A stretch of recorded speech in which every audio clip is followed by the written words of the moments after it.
Hello everyone, this is Kazi Shafiul, data entry and lead generation expert. আজকে আমাদের data entry ক্লাসের second class. So আজকে ক্লাসে আপনাদের জন্য কী কী ওয়েট করতেছে সেগুলো আপনাদেরকে দেখিয়ে দিই।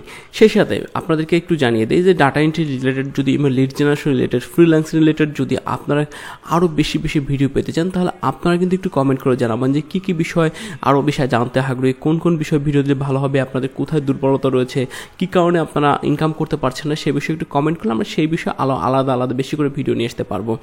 আর হ্যাঁ, আপনি যদি আমার চ্যানেলে নতুন হয়ে থাকেন তাহলে অবশ্যই কিন্তু চ্যানেলটি সাবস্ক্রাইব করে রাখবেন।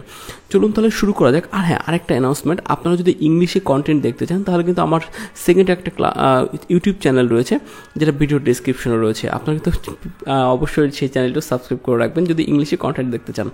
তাহলে আজকের ভিডিওটি শুরু করা যাক, বা আজকের ক্লাসটি শুরু করা যাক। দেখেন, আজকের ক্লাস প্রথমে বলা হয়েছে class 2, what is data entry.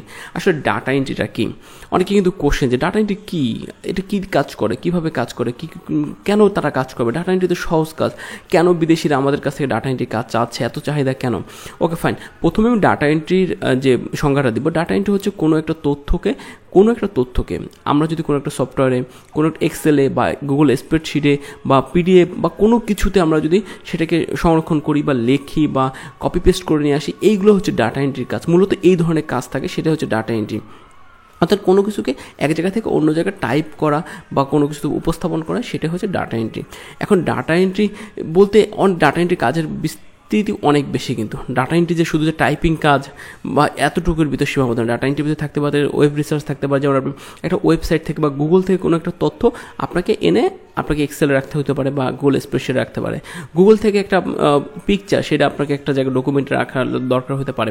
অথবা হতে পারে যে বাইরের একটা আপনাকে ক্লায়েন্টের একটা কাজ দিয়েছে, সেটা এক্সেলে আছে, সেটাকে আপনাকে আপনার একটা আলাদা একটা ফাইলে রাখতে হবে। এ ধরনের এর বিস্তৃতি কিন্তু প্রচুর। আপনি ডাটা এন্ট্রিকে শুধু টাইপিং দিয়ে সংজ্ঞায়িত করতে পারবেন না, তাই ডাটা এন্ট্রি আমি কোনো সংজ্ঞা দিয়ে শেষ করতে পারবো না।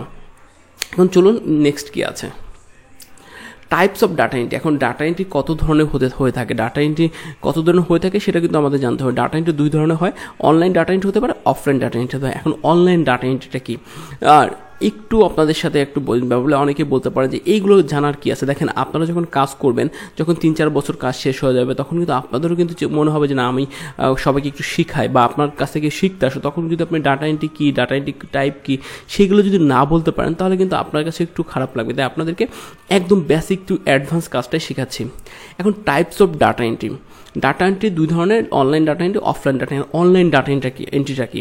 অনলাইন মানে তো বুঝতে পারছেন, অর্থাৎ ইন্টারনেট সংযোগ থাকাকালীন সময় আপনারা যে কাজগুলো করবেন ডাটা এন্ট্রি, সেটা হচ্ছে অনলাইন ডাটা এন্ট্রি। এখন দেখা গেলো বায়ার বললো যে অনলাইনে একটা পিডিএফ দিয়ে দিল, সেখান থেকে আপনাকে একটা পিডিএফ না, একটা অনলাইনে কোনো একটা ওয়েবসাইট রিসার্চ দিল বা কোনো একটা কিছু খুঁজতে বললো যে এই ওয়েবসাইট থেকে আমার এই তথ্যগুলো নেন। যেমন হইতে পারে যে কোম্পানির নাম হতে পারে বা কোম্পানির ইমেল হতে পারে, কোম্পানির আপনার কি হতে পারে, কোম্পানির ওয়েবসাইট হতে পারে, ফোন নম্বর হতে পারে, লোকেশন হতে পারে। এই ডকুমেন্টগুলো বায়ার বলো যে এই ডকুমেন্টগুলো আমাকে কী করতে হবে, আমাকে একটা গুগল স্প্রেডশিটে এনে দাও এই তথ্যগুলো।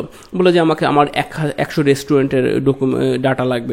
সো আপনি এই ডাটাগুলো যদি ডাটাগুলো যদি এনে দেন, তাহলে সেটা হচ্ছে অনলাইন ডাটা। অনলাইনে থেকে, অর্থাৎ ইন্টারনেট সংযোগ থাকাকালীন সময় যে কাজগুলো করবে সেটা হচ্ছে অনলাইন ডাটা এন্ট্রি। এখন অফলাইন ডাটা এন্ট্রি।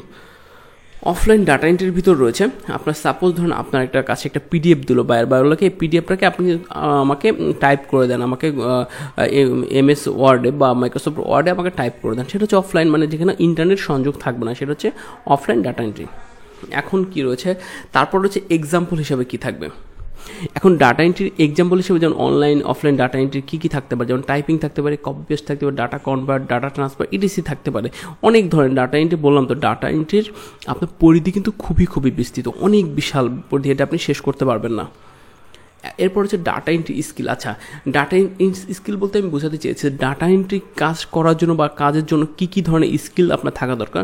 প্রথমে বলা রয়েছে বেসিক নলেজ অফ কম্পিউটার। এখন বেসিক নলেজের ভিতর কী থাকতে পারে আপনার জন্য, দেখেন বেসিক নলেজের ভিতর থাকতে পারে আপনার কম্পিউটার অন করা, অফ করা, কম্পিউটার কোনো কিছু খোঁজা, যেমন মাইক্রোসফট ওয়ার্ড ওপেন করা, মাইক্রোসফট ওয়ার্ড টাইপ করা, তারপর হচ্ছে ফাইল ফোল্ডার করা, তারপর হচ্ছে আপনার বিভিন্ন মাইক্রোসফট ওয়ার্ডের বিভিন্ন ফাংশন জানা। এই বিষয়গুলো হচ্ছে বেসিক কম্পিউটার, মানে বেসিক সম্পর্কে জানা যায়। এখন বলা হলো যে আপনি কম্পিউটার ওপেন করতে পারেন না, কম্পিউটার রিফ্রেশ দিতে পারেন না, কম্পিউটার মাউসটা চালাতে পারেন না, হ্যাঁ, তাহলে তো হবে না। আপনাকে এই জন্য কী করতে হবে, বেসিক কম্পিউটার নলেজ থাকতে হবে। তারপর রয়েছে basic knowledge about Microsoft office. এখন মাইক্রোসফট অফিসের মধ্যে রয়েছে যেমন মাইক্রোসফট এক্সেল, মাইক্রোসফট ওয়ার্ড, এই দুটো খুবই দরকার। যদি পাওয়ার পয়েন্টের কাজ জানেন সেটা আপনার জন্য খুবই অ্যাডভান্স, খুবই ভালো হবে। অর্থাৎ মাইক্রোসফট অফিসের ভিতর যে রয়েছে Microsoft PowerPoint, Microsoft Office, Microsoft এক্সেলের বেসিক একটা ধারণা থাকতে হবে।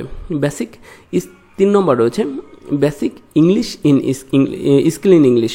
ওকে, আপনি যদি ইংলিশে যদি বেসিক স্কিলটা না থাকে, যেমন ধরুন আপনাকে বায়ার বললো হাউ আর ইউ, আপনি যদি না বলতে পারেন আই এম ফাইন, তারপর যদি বলে buyer do you understand this task বা do you understand this job, আপনি যদি না জানেন যে এটা মানে কি, তাহলে তো হবে না। তাহলে আপনাকে বলতে হবে যে yes I understand your job, I am able to do your job. So এটা আপনাকে জানতে হবে, অর্থাৎ বেসিক ইংলিশটা জানতে হবে। তারপর হচ্ছে অনলাইন রিসার্চ স্কিল।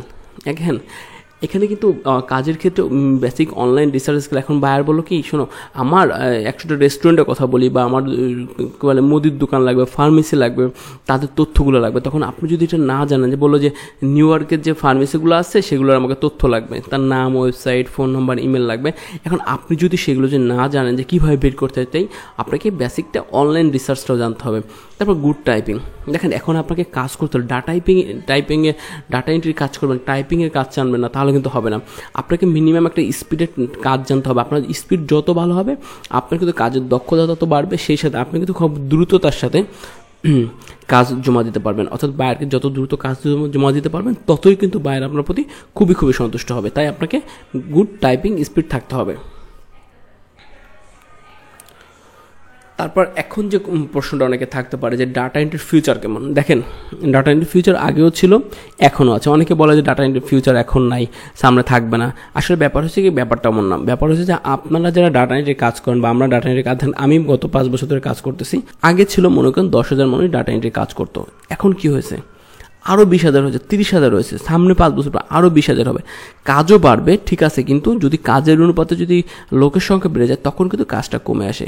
ডাটা এন্ট্রির কাজ এখনও আছে, আগেও ছিল, সামনেও থাকবে। বাট আপনাকে প্রচুর দক্ষ হতে হবে, আপনাকে যুগের সাথে তাল মিলিয়ে আরও অ্যাডভান্স লেভেলে শিখতে হবে, তাহলে আপনি প্রচুর কাজ পাবেন। আপনি যদি তাল মিলিয়ে না চলতে পারেন তাহলে কিন্তু আপনি ওইভাবেই কাজ পাবেন না। এটা হচ্ছে মূল বিষয়। ডাটা এন্ট্রির কাজ আগেও ছিল, এখনও আছে, সামনেও থাকবে, এটা নিয়ে কোনো টেনশনের কিছু নেই, কিন্তু আপনাকে ভালো কাজ জানতে হবে।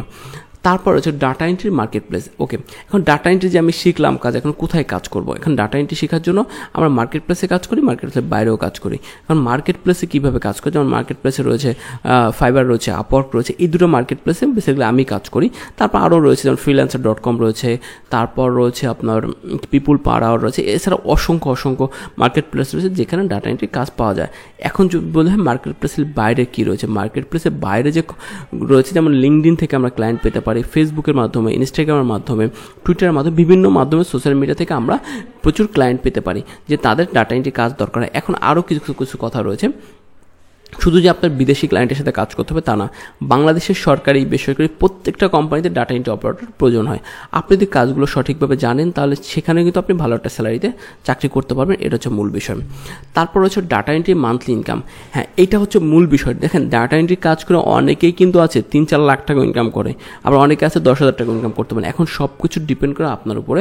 আপনি যদি সঠিকভাবে কাজ জানেন, রেগুলার কাজ করতে থাকেন, তাহলে আপনি আশা করি আপনি মিনিমাম 50 থেকে 60,000, 1 লাখ টাকা, 1.5 লাখ টাকা ইনকাম করতে পারবেন। এতটুকু আমি বলতে পারি, যদি আপনি সঠিকভাবে কাজ জানেন। আপনাকে যে দক্ষগুলোর কথা বললাম, এই দক্ষতাগুলো যদি আপনার থাকে বা আপনি কাজ শিখতে পারেন, তাহলে আপনি এরকম ইনকাম করতে পারবেন।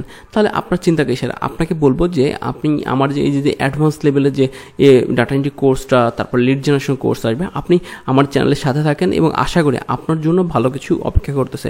আমি আপনাকে একদম বিগিনার টু অ্যাডভান্স লেভেলে কাজ শিখিয়ে দিব। মার্কেট প্লেসের বাইরে, মার্কেট প্লেসের ভিতরে কীভাবে কাজ করবেন না করবেন সব কিছু আপনি জানতে পারবেন।